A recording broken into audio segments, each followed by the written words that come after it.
A OCDE, a Organização para a Cooperação e Desenvolvimento Econômico, cortou as estimativas de crescimento do PIB brasileiro em 2014 de 1,8% para 0,3%. Esse é o maior corte já feito pela entidade, que atualizou as projeções para as 11 maiores economias do mundo. Para 2015, a perspectiva de expansão do país também diminuiu de 2,2% para 1,4%. A autonomia do Banco Central é outro assunto na agenda das eleições deste ano.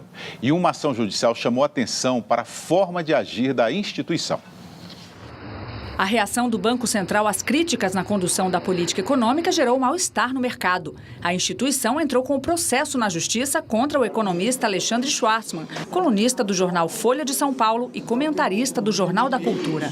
Schwartzman, que já foi diretor de assuntos internacionais do Banco Central, usou termos como incompetente, frouxo e gestão temerária ao avaliar o desempenho da instituição, que ele considera recessivo. A justiça entendeu que não houve ofensa e o banco desistiu de recorrer. Então o assunto acabou, estou feliz, espero que fique para trás. O Banco Central também ganhou espaço nos debates eleitorais, mais especificamente a forma como ele será gerido. A questão está em torno da autonomia do órgão, defendida por alguns e criticada por outros candidatos à presidência.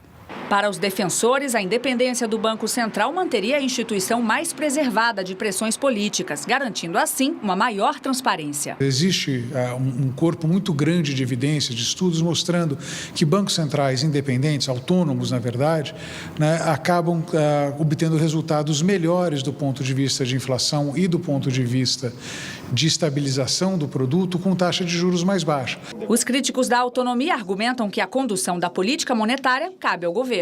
O debate seria mais produtivo se, ao invés de a gente estar discutindo, olha, como é que a gente dá mais força para o Banco Central, para ele lutar contra o governo, cada um com a sua agenda, se a gente estivesse discutindo qual que seria um bom sistema de regras para que os incentivos fossem alinhados na direção de crescimento de longo prazo e estabilidade de preço. Mas, afinal, como funciona o Banco Central? O Jornal da Cultura explica.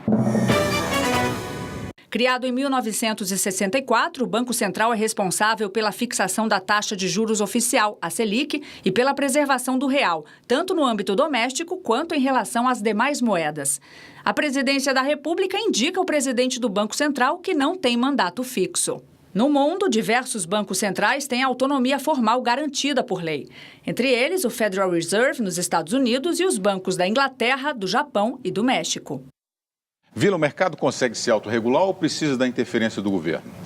O Banco Central exerce esse papel, não o governo, mas o Banco Central. Isso ocorre nos Estados Unidos, na Europa, tal. É que essa questão aqui apareceu na campanha eleitoral e foi usada eleitoralmente, misturando alhos com bugalhos. Não tem nada a ver prato de comida com a autonomia do Banco Central.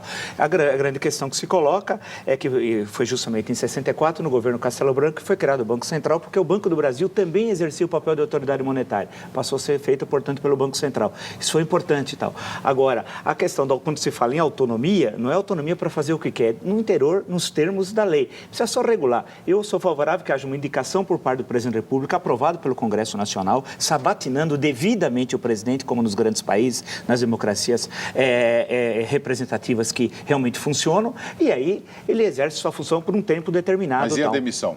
E a demissão, aí ela pode ser feita segundo a determinação colocada quando ele viola a lei. O Congresso Nacional poderia, tal qual, por exemplo, em relação a um juiz da Suprema Corte, o Senado tem autoridade constitucional para impedir o exercício do ministro da Suprema Corte das suas atribuições. A grande questão é que o Senado, que teria que ter essa atribuição, ele não cumpre suas atribuições constitucionais.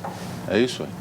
Eu sou a favor de que seja mantido um Banco Central que o governante eleito pelo povo e um Congresso eleito pelo povo possam ter o controle. Isto por quê? Se eu colocar meia dúzia de tecnocratas, der a eles um mandato de 2 anos, de maneira que eles não possam ser substituídos, como nos Estados Unidos, e se eles cometerem desatinos, como é que nós vamos fazer? Nós vamos denunciar isso?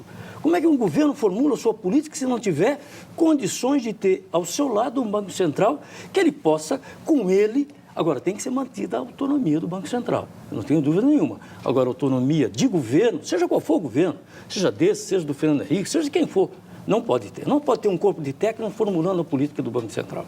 Na verdade, o que eles querem é apenas que a demissão do presidente do Banco Central não seja feita como é feita hoje, que tenha que passar pelo crivo do Senado. Não. Eles querem autonomia. Eles falam do modelo americano. O modelo americano, eles são eleitos por 2 anos e ninguém mexe com eles.